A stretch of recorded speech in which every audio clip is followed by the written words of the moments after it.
Welcome to Your Path to Nonprofit Leadership, the weekly podcast that features the very best in career development in the nonprofit sector. I'm your host, Pat McDowell, and happy to give you actionable ideas to elevate your current or perhaps your future nonprofit organization. Thanks again for listening. If you are a current nonprofit leader or hope to be one, you're in the right place. That's exactly what this podcast is about. And I'm glad to bring you weekly conversations with nonprofit experts who are on the cutting edge of our sector. And if you would, do me a favor, share this episode with one other person so we can continue to build a global community focused on nonprofit leadership. Well, I had a fantastic conversation in this episode with Shana Plott, who might be the best guest I've had yet to explore both sides of the hiring equation. So whether you're searching for an opportunity in the nonprofit sector yourself, or you're trying to hire your next nonprofit leader, Shana's got you covered. She's the CEO of a Charlotte-based executive search firm called Coleman, Liu, Canny, Bowen. But she's actually been a nonprofit leader herself. In fact, she was a director of development for 7 years before getting into the executive search business. So if you're working on your resume right now, or you're trying to find a rock star for your nonprofit, this is an episode to definitely listen in. Don't forget to check out the show notes for this episode. In fact, it's number 124. Just go to the podcast or the news page at patmcdowell.com, and you can find out more about Shana and the great work she's doing at Coleman, Liu, Canny, Bowen. And while you're checking out the show notes, make sure you connect with us. We're on all the social media platforms, LinkedIn in particular. In fact, we're working on our new YouTube channel, so stay tuned for that. Those of you that like to consume your audio content on the YouTube platform, we're going to be there for you as well. And while you're on our website, make sure you check out an opportunity to connect. We're happy to schedule some time to discuss your nonprofit organization, maybe what it's doing around strategic planning, fundraising, or board development. Or maybe you and I can talk about your next step on the path to nonprofit leadership. We've got coaching, training, and a unique mastermind program that might be of interest. Without further ado, please enjoy my conversation with Shana Plott. Shana, thank you for joining me on the path. Thank you so much. I'm delighted to be with you today, Patton. Well, Shana, I'm excited about this conversation because you spend so much of your time thinking about talent development. And that is certainly on the minds of so many of our nonprofit leader colleagues who are wrestling with identifying, retaining, and just ultimately finding the right kind of people to fit in these important nonprofit organizations. And, I noticed, Shana, as I was getting ready for this episode, that you and your firm, which is Coleman, Liu, Canny, Bowen, you all have always been focused on nonprofit as part of your practice. And I wonder if you might start with that. What are you most proud of in the work you do within the nonprofit sector?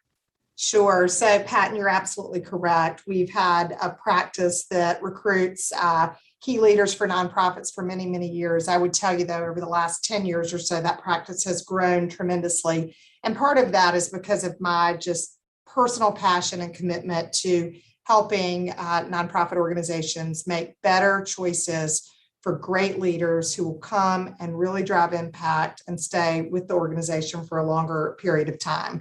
So we have built a robust practice in that space and had the opportunity to recruit some incredible leaders that have made a solid and meaningful impact in this community.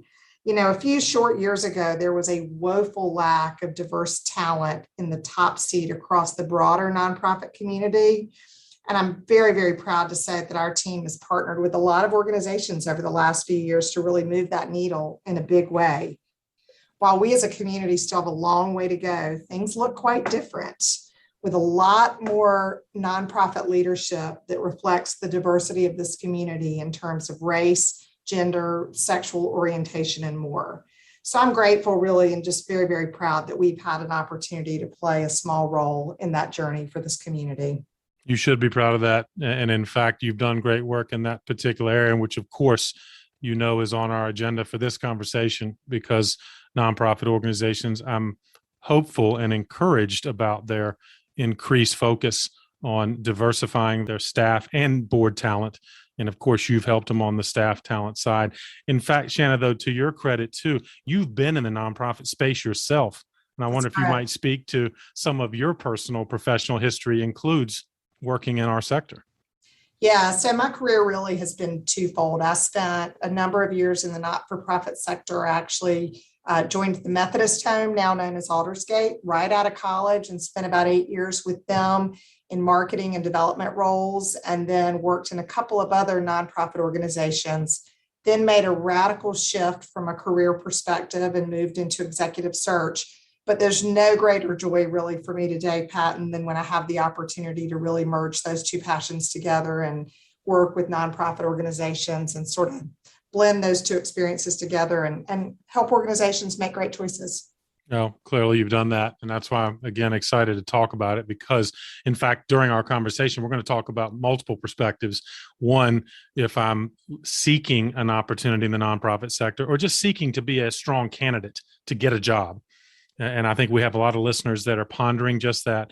And also we have a lot of listeners who are seeking to hire, whether they use counsel like you or they're trying to do it on their own. And I know you'll help us unpack that. But let me first ask you this, Shanna, because we all are wrestling with this hybrid lifestyle of trying to stay organized. And of course, you're juggling many, many projects and everything else. How do you personally stay organized in a way that maybe would help some of our nonprofit leaders think about their routines as well? Sure. Well, I think we've all had to make a radical shift, and we've tried a lot of things that didn't work, and we've tried a number of things that have worked. So our team is back in the office, but we're socially distanced, and we're still utilizing technology, mainly Zoom, for the overwhelming majority of our meetings. So what we've found is the way that we keep things going is to over communicate at every turn. We're mindful of Zoom fatigue. Everybody's sick and tired of that, but we do find that we meet a lot more frequently, but with far greater intention, making sure that all of our projects continue to move forward. So it's much more frequent, but shorter, very meaty, structured meetings that keep us moving in the right direction with our searches. I love that. And so literally 30-minute meetings. I mean, are Yeah, you saying is tops. that these Sure are not is. 2-hour seminars That's anymore? right. You're getting in, Yeah. getting out and doing it well. We have a weekly team meeting where our entire team gets together, both our Charlotte office and our New York office. And, that meeting used to take us well over an hour, but it's amazing how efficient we've gotten now. And we do that meeting in 30 minutes. And then we do a quick check-in on every search we do throughout the course of the week. And those meetings might be 10 or 15 minutes, but it keeps us all on track. And I couldn't help but enjoy on your website bio that you're also an early riser. Did I see I that am. correctly? That on the weekends for fun, you're up at 5 a.m., but are you Gosh, literally every day an early always. riser? Yes, yes. And I always tell my team, you can anticipate that you will have emails from me when you arrive at your desk in the morning, but by no means do I expect that you are to respond to them at 5 a.m. when I send them. That's fair. But I take it, do you get to shut it down a little bit earlier in the evening, or do you find Well, that it just runs all ends of the day?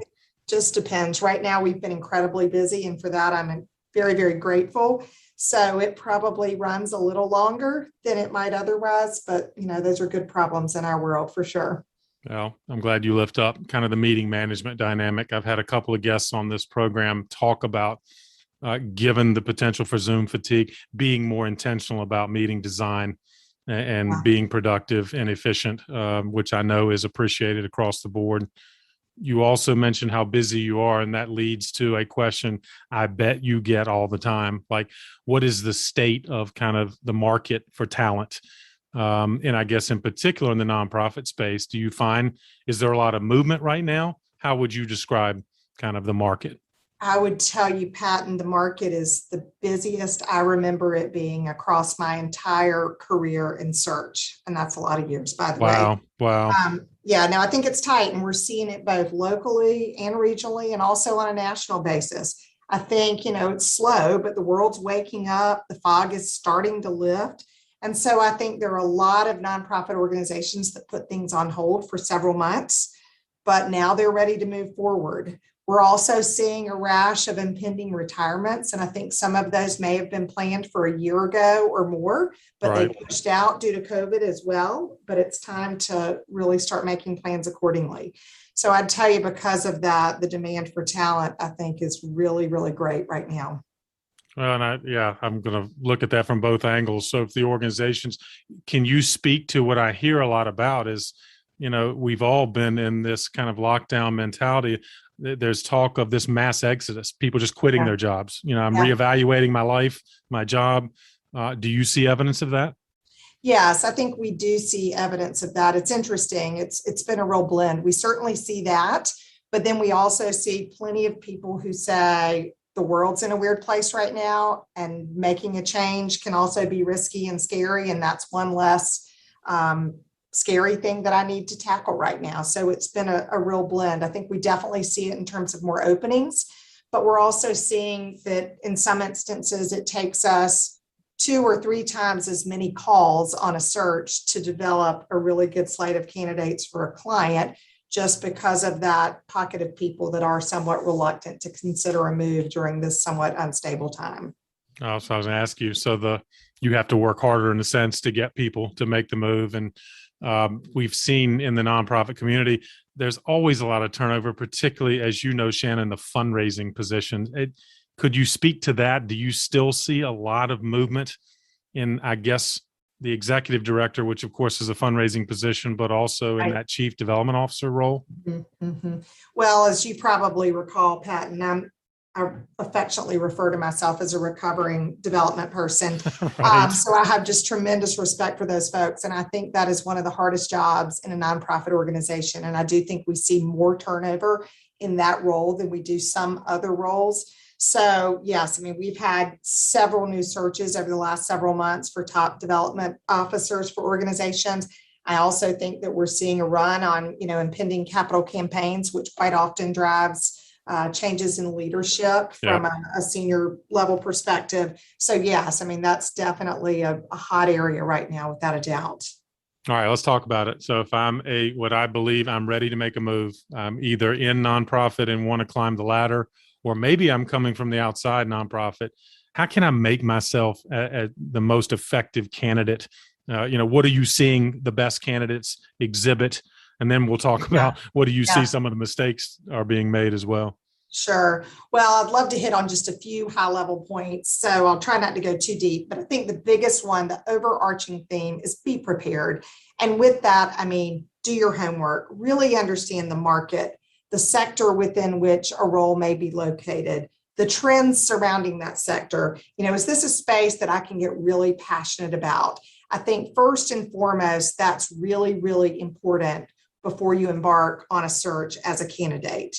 Secondly, if the answer to that is yes, think through what's your value proposition, and truly stand in front of the mirror and practice clearly and concisely and impactfully delivering that message. Why me? Why am I a good candidate for this role?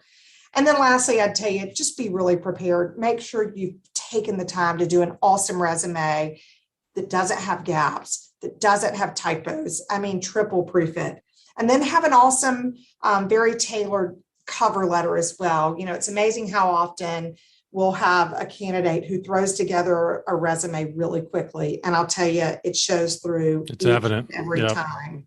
And then lastly, I'd say when it goes to that cover letter, in the not-for-profit sector, I think cover letters probably matter more than any other sector within which we work. People take the time to read them. They notice when you don't submit one. So I think that's really, really important. And then the last thing I'm going to mention that's a little bit of an outlier with that group is be very aware of your digital footprint. We are living in a heated and controversial world right now. And I promise you, if you're going to be a candidate on a search, people are going to back check your social media presence and all of that. So really take the time to look at that and figure out whatever I've posted out there, is it going to reflect favorably upon me as a candidate for any search, and certainly for one in the not-for-profit arena. It's great advice, Shanna. You hit on some of the questions I was going to ask you about, and the importance of the cover letter. I guess assembling the references necessary or that are likely to come. and that social media imprint, I guess, even if it's on my personal social media channels, That's you're right. saying that, yeah, they're going to still be checking you out. And it can be a deal breaker. I've seen that on multiple occasions. Wow. What about the importance of references? Is there a strategy there in terms of just tailoring it to the organization for which I'm applying, or just demonstrating my personal as well as professional skills? Or what would you say there in terms of what are the hiring agents looking for in terms of references? Yeah, my belief with references, and we typically recommend that referencing happen in the latter stage of the search. But having said that, I think most importantly, references should reflect you as the candidate. So people who know you best, who've worked closely with you. And we think it makes great sense when you provide a list of references that it offer really a 360 approach. So truly direct reports, peers, and supervisors so that you really can get that 360 perspective from the people who've had firsthand experience working with you as an individual. I love that 360 kind of framework, because you're right. I think a lot of times I would just personally, in my history, you go back to just the most senior people, but it sounds like Right. there would be attention given to all of those phases. You mentioned something else I think is important, Shanna, the gaps. So what if I've been out of work for a while, or, during the pandemic, my organization, laid me off or something like that? Do you want me to be proactive in my cover letter and just explain that? Or how do I deal with those gaps that you say sometimes, show up on the resume? Yeah, I think the cover letter is a great place to address that very effectively. I've also seen some individuals actually put a line under a position that says reason for leaving. My role was eliminated due to the pandemic, or whatever the case may Good be. point. You certainly do that as well. And I think it's okay if there's a gap if you truly weren't working, but you'd be amazed, Patton, how often I'll do an interview with somebody and I'll get to a space and say, well, tell me what you did here. And they say, well, I had this job, but it didn't work out well. So I thought it made sense to just leave it off the resume. That is quite often a big flag. So you need to be transparent about all employment and Correct. explain it versus delete it, right? That's right. That's right. And I always say, anyone can get fired once. Anyone can make a poor choice in terms of where they go to work. It's the things we look for is the pattern when it happens time and time again. But it is better to just call it, be very forthright, talk about the circumstances. And one thing I'd tell you, though, that I think is real important, particularly when you're interviewing with an organization, don't bash your former employer. Don't Right. breach confidentiality. Even if you have a lot of pent up angst, an interview is not the place to do that. I think there's a truthful, transparent, and gracious way to address those issues without coming off as being sour grapes. And I think there's a real balancing act that I really coach people to be very mindful of. Great advice. Nobody likes somebody that's burning bridges, right? And Right. that's just going to come back to haunt you Yep. sooner or later. Let me ask you one more question on this point. If I'm not in the nonprofit sector, I see an attractive opportunity.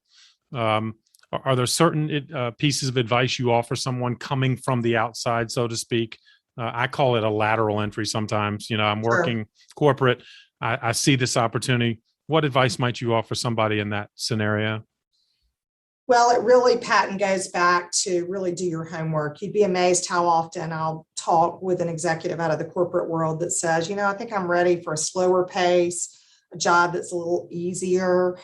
So I'm thinking about making a move to the not-for-profit world. And you and I both know, having spent a lot of years in that space, Right. Nothing could be further from the truth.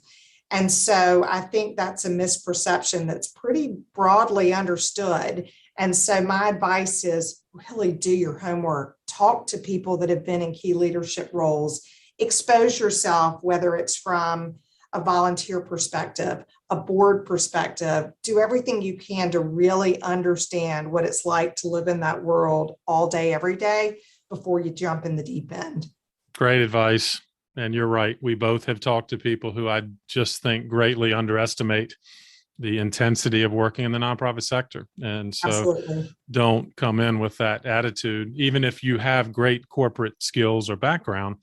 The nonprofit community still wants you to understand what you're getting into. All right, let's shift gears. If I'm an executive director, I need to fill a position. And I understand you're going to bring a bias to this, as you should. I'm inviting it, Shana. All When right. should a nonprofit consider bringing in a firm like yours? And maybe Sure. when should they not consider doing that? Sure. Well, I think there are a few times that it makes greater sense to engage a third party like a search firm to help you. One, if the sheer semantics are you don't have time to do the search. If a search is done correctly, a full search can literally take hundreds of hours if it's done correctly. Right. So I think that alone is reason to consider engaging outside help. Secondly, I'd tell you if this is going to be hiring done by a committee, whether it's a search committee or a board, it is often very, very helpful to have that outside third party that not only brings you good candidates, but brings you some rigor, discipline, facilitation to the process. You'd be amazed how many clients we've had through the years that, choke when they think about paying a search firm's fee. Right. Then they decide that they need to do it. And on the back end will say, oh my goodness, that's the best money we've ever spent. I cannot imagine how we would have gotten through this on our own without the outside counsel of a firm to help. The other two times I think it makes great sense to consider a firm is, for sake of diversity, when considering a slate of candidates. I'm sure you know the term, the PLU syndrome, people like us. Right. Y'all tend to hire people like ourselves. And oftentimes, again, an outside third-party firm brings some structure and discipline to bringing you a diverse group of candidates who otherwise you might not reach on your own.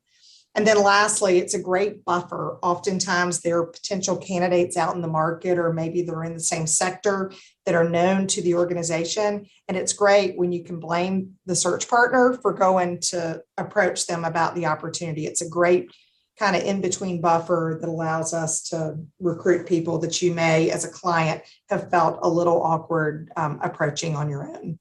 Well, and so then I guess the counter to that, if those criteria are not in place, then perhaps it's not the right opportunity. And again, I'm sure, Shana, your approach all the time to help nonprofits, and it's not always maybe an appropriate partnership that you pursue. Sure. That's absolutely correct. Because I think that's where I'm sure for many, particularly a smaller nonprofit, the cost factor is going to be the consideration. But I guess that's your earlier point too, that it's more expensive to have to do a search 3 times, right? Because Absolutely. You tried it on your own. And but is there a certain threshold where you're like, you tell a nonprofit, yeah, it maybe is just not necessary to bring in third party, do it yourself? Well, we've had that conversation on many occasions. And again, I'm a part of this community and care deeply about this community. I'm certainly forthright and will tell an organization if we're not the best fit for them, or if we realize it doesn't make financial sense for either party. Having said that, I will always spend an hour with an organization and give them a little bit of pro bono consultation on how they might go about a search, if resources do not permit for them to engage outside counsel. Yeah, it's great. And I know have seen that evidence of that. You've been wonderful in that regard. And I would think a nonprofit leader listening anywhere in this country or the world, maybe at least have a conversation with a firm like yours, right? And then you can evaluate mutually whether it's, worth pursuing. You mentioned, Shana, I thought very intuitively that some of the nuanced questions, if I'm interviewing folks, for example, your exploration of gaps in a resume. Mm-hmm. Are there other particular questions that you might recommend to a nonprofit leader? I'm interviewing someone for a position. I mean, I know I'm going to ask them the questions about just their history and their kind of competence, but are there other kind of nuanced questions you would suggest to help us do a better job? Sure. Well, I have this mantra, and it is how you do anything is how you do everything. So I'm a big believer in taking that approach to asking questions in an interview. So I'm a big proponent of tell me about a time when kinds of questions. So whatever the topic may be, I think asking for really good, meaty examples is very important. But I think, right out of the gate, it's talking through what's your connection to or passion for our mission, why us, and kind of, again, giving them that opportunity to give their value proposition that they bring to the role. Secondly, I would tell you, I think it's really important that you don't just ask about someone's successes, but ask about some of their teachable moments or failures. Nice. If you had an opportunity for a do-over, what would you do differently and what'd you learn? I think often you get more from a person in that vein than the other. And then lastly, I think an area that, and I would coach candidates or hiring managers on this.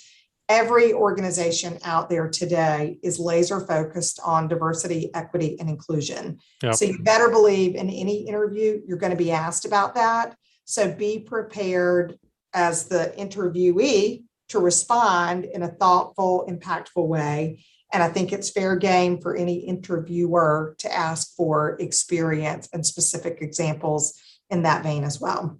Yeah, it's excellent. And we'll unpack that further because I do want to ask you, as you and I both have talked about, we know organizations, I think broadly in the nonprofit community, want to do a better job in their hiring practices around diversity. Let me ask you one more question, though, in the mechanics of searches and interviews. Are any do's and don'ts, given that a lot of these are now happening over Zoom or in a virtual setting? How does that change your approach to interviews in terms of what you can and can't, really interpret from that experience? Right. Well, needless to say, we've gotten a lot of practice over the last 18 months, and we've really perfected a structure that's very different as it relates to search committees and boards and helping them go through a hiring process and make better decisions, still be thorough and all of that. So I think there's probably more structure to our group interviews than there used to be. I'm typically a big proponent of let's keep it organic. Let's keep the things free flowing, because if you can get someone talking about themselves, you'll learn a lot more than just peppering them with one after another interview question. However, in the world of Zoom, and especially group Zoom, I think we've had to get much more structured around that. My coaching is don't ever let it be a one and done kind of contact. Yep. I do believe you've got to probably spend more time together in this quasi virtual or hybrid world, whether it's multiple Zooms, whatever the case may be. But lastly, when at all humanly possible, I'm never a proponent of actually extending an offer and hiring someone until you can see each other face to face in person, even if it's safe and socially distanced. We've had just a handful of hires that have been made without ever meeting in person.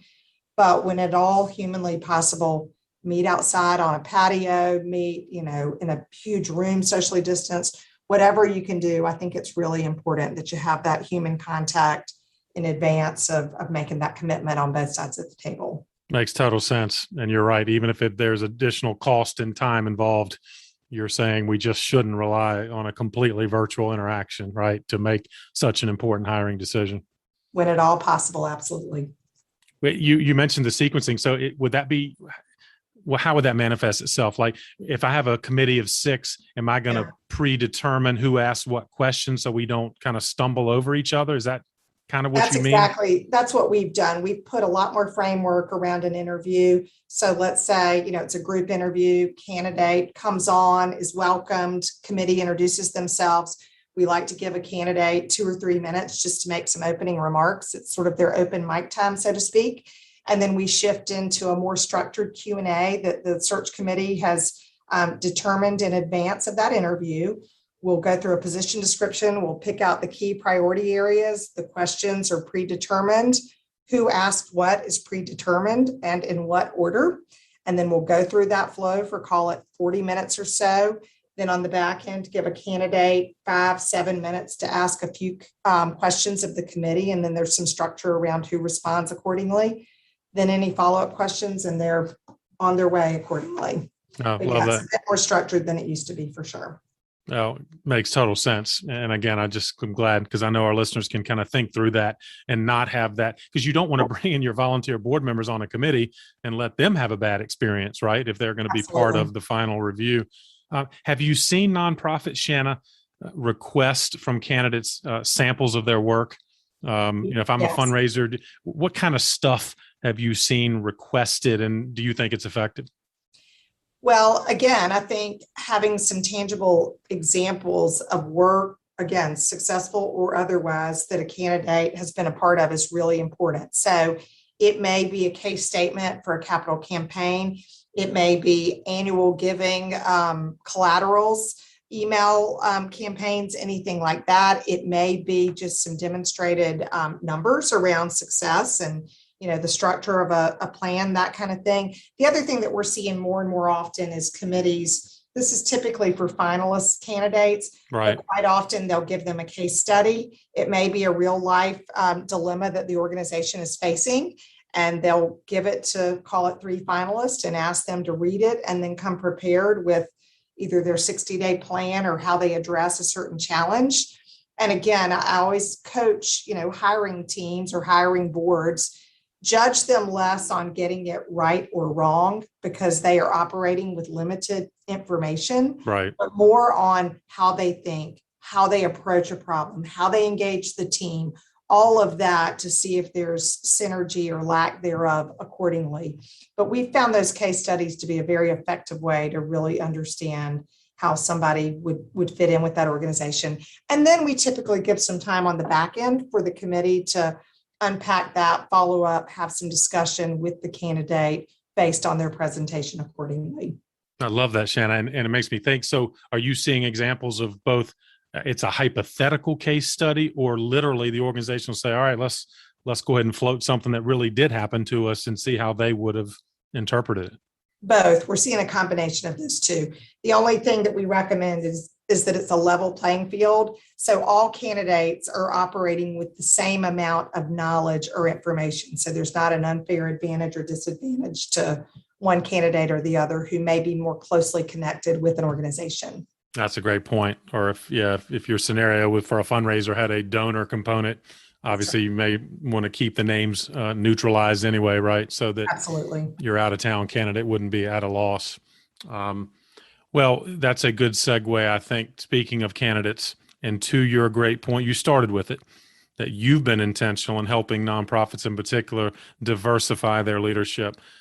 I know I'm making a generalization, but I would say most nonprofits are saying the right things, Shanna. We want to have more diversity, but some will say, yeah, but as we opened up the job, we didn't have any applicants of color. We're not seeing many fundraisers of color. So how do you literally diversify, and not just your fundraising position, but any position? So Shanna, maybe you could speak to that because you have in fact done exactly that. Right. Well, there are a myriad of reasons that diversity is critically important. It's the right thing to do, but it also makes really good business sense. Pat and you and I both know there's so much data out there that shows time and time again that teams with greater diversity outperform teams that are comprised of similar individuals. And there are countless scenarios that demonstrate this. What we're seeing today is that organizations more often are saying we need to have key leaders that accurately reflect the demographics of the population or the client base that we're serving. Sometimes that is color related, other times it's gender related, it can be sexual orientation related, whatever the case may be. Lastly, funders are paying really, really close attention. They're not only taking it into account, but they're oftentimes demanding it. So I think there are a lot of reasons it makes great sense. And I think in terms of practical advice for how you implement it, right. Number one, it's being aware of it. It's talking about it. It wasn't too long ago that this was an uncomfortable conversation for people to have. But I think having far greater intentionality around team makeup, when you do a search, requiring whether you engage an outside search partner or do it on your own, but demanding that you've got a diverse slate that you're going to consider. And again, that's not a brown, black, white issue. It's diversity of all kinds. But I think that's really where it starts is talking about it, being very intentional. And again, if you have engaged an outside party like Coleman Liu Canny Bowen, telling them right out of the gate, we absolutely will only consider a diverse slate of candidates.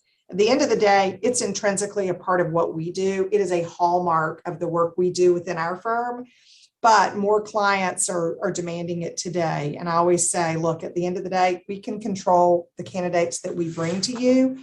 We can't control who you ultimately pick. Right. But we have got just an incredible track record of recruiting some absolute superstar leaders across this community and nationally that are people of color. So I think we're making some strides for sure. Yeah, clearly you are. And I guess when someone puts that kind of requirement, if you will, is it meaning that the large slate of candidates has diversity, or do some say, no, we want to make sure we're interviewing a finalist that includes some level of diversity? How does that interpret?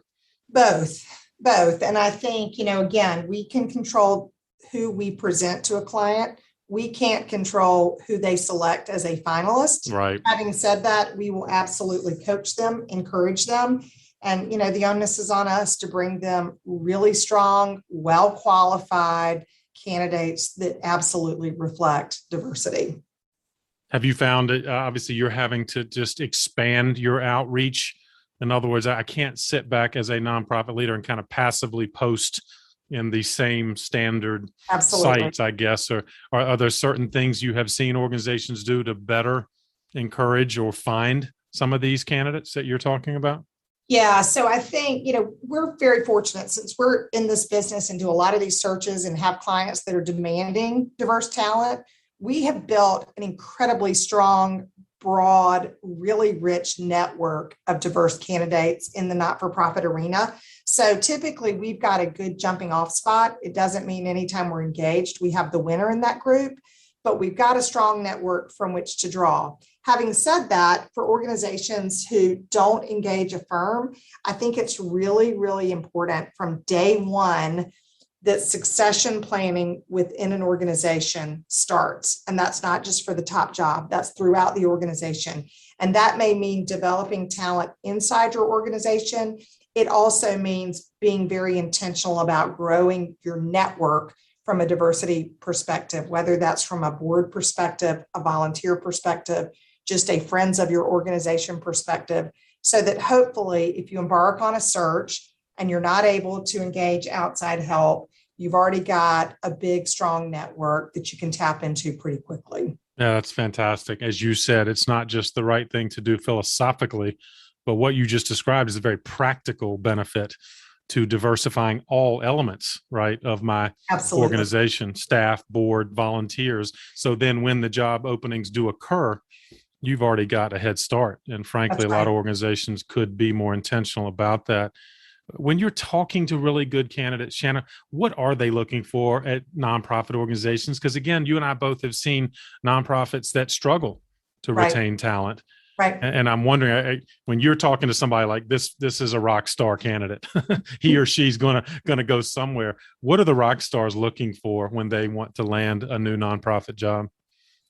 Well, everyone wants to, or most people want to be part of a winning proposition. That doesn't mean that everything's hunky-dory and it's a rinse and repeat kind of opportunity, but more that there's a good story to tell. There's a promising outlook on the organization, but typically that there's an opportunity to either fix, build, enhance an organization. I think most superstar leaders really like that. Yes. I think they want to see an organization that's committed to diversity and has put their money where their mouth is in terms of maybe the broader staff, what the board makeup looks like. But again, I think it's also that ability to have a very real, very direct conversation about diversity, equity, and inclusion in the organization and getting very comfortable that there's great chemistry, synergy, and alignment around that topic going forward. Yeah, love that. And of course, I like your point too of succession planning also maybe as a component for a candidate. In other words, am I going to have opportunities for growth? Absolutely. And so I guess it leads to the opposite end of that question of these nonprofits that are struggling with turnover. I'm sure there are a myriad reasons why turnover occurs, but are there certain things you've seen that, gosh, why is this nonprofit struggling retaining its staff? Anything in particular jump out at you? Well, that's an interesting question. And I'm sure there are a lot of different reasons that may be the case. I think you and I both know burnout is a real thing, particularly in the not-for-profit world. Many of the folks who work in these organizations are asked to do more with very limited resources. Many are working in very emotionally charged missions or work. And so I think that alone is, a big reason for that turnover. Having said that, I think having leaders who model good work-life balance, who acknowledge that we're all being asked to do more with less, particularly over the last 18 months with the pandemic, acknowledging it is really important. And I think it's not always about giving somebody a huge pay raise. It's saying thank you. It's acknowledging hard, really good work. It's investing in the team's professional development. It's sharing the limelight. Sometimes the CEO has to be the face of the organization, but I'm a big believer that's not always the case. So sharing that opportunity with other teammates, we found often keeps folks engaged. And then it's little things. Maybe it's an afternoon off. Maybe it's a pizza party. Right. Maybe it's, a social media shout out for some great accomplishment. Maybe it's a wacky theme day within the organization. We find that those things go a long, long way in terms of keeping people engaged and happy, because let's face it, many of them are working for salaries that are far less than they could be making in the corporate world. Love those creative ideas. And you're right. Not only does that lead to retention, but I'm sure that also makes you a more attractive place to go, right? If I'm a candidate, I'm gonna notice some of those things. And so when an opportunity occurs, those things beyond just compensation, I wonder, Shana, where do you see trends going in terms of the power of flexible schedule? Yeah. And so many nonprofits that I'm talking to are wrestling with, how much time do we need to require them back in the office, or are we just going to allow complete flexible schedule? Where do you see, or where do you think that's going? Yeah, the tide is definitely turning. For many years, we felt like we were trying to turn the Titanic as it related to remote work, hybrid work environments, flexible work schedules, all of that. But I think clients are realizing today, again, the market's tight. To get really great talent, you've got to be flexible on something. And for the right person, I think, look, we've had a great test drive over the last 18 months and realized there's more than one way to run an organization. So I think offering those opportunities makes great sense. The other thing that we're seeing a bit of a trend around is that there's no more X number of vacation days. That it's more get your work done and take the time you need to take and be away. Now, I know that can be tricky, but there's definitely a movement on the horizon that would endorse that without a doubt, and says, if we allow our staff that kind of flexibility, it comes back to us twofold in terms of their commitment and willingness to go the extra mile when we need them to. That's fascinating. And I agree with you. Isn't the reality, and I'm generalizing, of course, but most people don't take their vacation days anyway. Exactly. And so if we just simply had an open-ended honor system, you take it when you need it, that could be an attractive benefit. Agree. Lots of great advice here, Shana, on every point. And you touched on it, I think, throughout several of your responses. But again, final advice for someone who's pondering getting into the nonprofit sector. You've talked to a lot of people that are entertaining it. What do you tell them? What kind of advice? If I came up to you, I'm not in nonprofit, what kind of advice would you offer? Well, again, I probably sound like a broken record, but I think I would say do your homework, really understand what you're getting into, test drive it on maybe a volunteer basis, talk to lots of leaders in the not-for-profit arena, really understand what that looks like. And without a doubt, understand it doesn't mean it's an easier, slower, less stressful kind of opportunity. It's a great point. Great advice. And I like that you lifted up the strategic volunteering opportunity, because I've said the same thing. Yeah, before you apply for the job, maybe you could volunteer to be on their board or on a committee or for an event, and really understand the nuances of working for a nonprofit before, that greener grass attracts you, but maybe is more than you really bargained for. Absolutely. All right, Shana, great advice throughout. I'm excited for our listeners to ponder both their next move and how they could be a more attractive candidate. And as a nonprofit leader, they're always going to be hiring folks. Let me add one more request to my list of questions for you. How about a book? Is something, as you know, I ask every guest, something that's been meaningful to you or you might recommend to our listeners. So I just received this book as a gift from a friend in the last several months, and it just was wonderful. It's called The Go Giver. It's by Bob Berg and John David Mann. It's a quick read. It's a sweet little story, but boy, does it pack a punch. And I think whether you work in the not-for-profit world or the corporate world, there's a great message for everybody in it. The Go Giver. Love it. We will lift that up as well as other topics you and I have discussed. And Shana, where can people find out more about you and the great work you and your firm are doing, not just in the nonprofit community, but of course for communities everywhere? Check us out at clcbsearch.com. Coleman Liu, Kenny Bowen, doing great work throughout the search partner world. And Shana, again, thank you for joining me on The Path. It's been my pleasure. Thank you so much, Patton. Well, I hope you enjoyed this conversation with Shana as much as I did and came away with some practical ideas for you personally as you ponder your next move on the path to nonprofit leadership, or if your organization is searching for talent, and I know it is. We all are, and that's an important function. And Shana had such good advice about how to create better pools of diverse and talented candidates. Once again, don't forget about these show notes. Just go to our website, pattonmcdowell.com. You can find out more about Shana and the work she's doing in the executive search world, as well as specific work they're doing to help nonprofit organizations. As always, I'd really appreciate it if you'd share this episode with one other person on the path. And if you haven't already, don't forget to subscribe.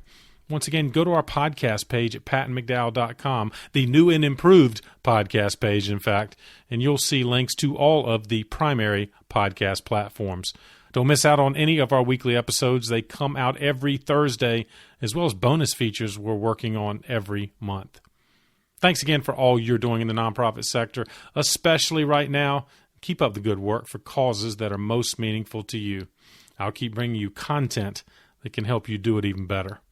Have a great week, and I'll see you next time on The Path.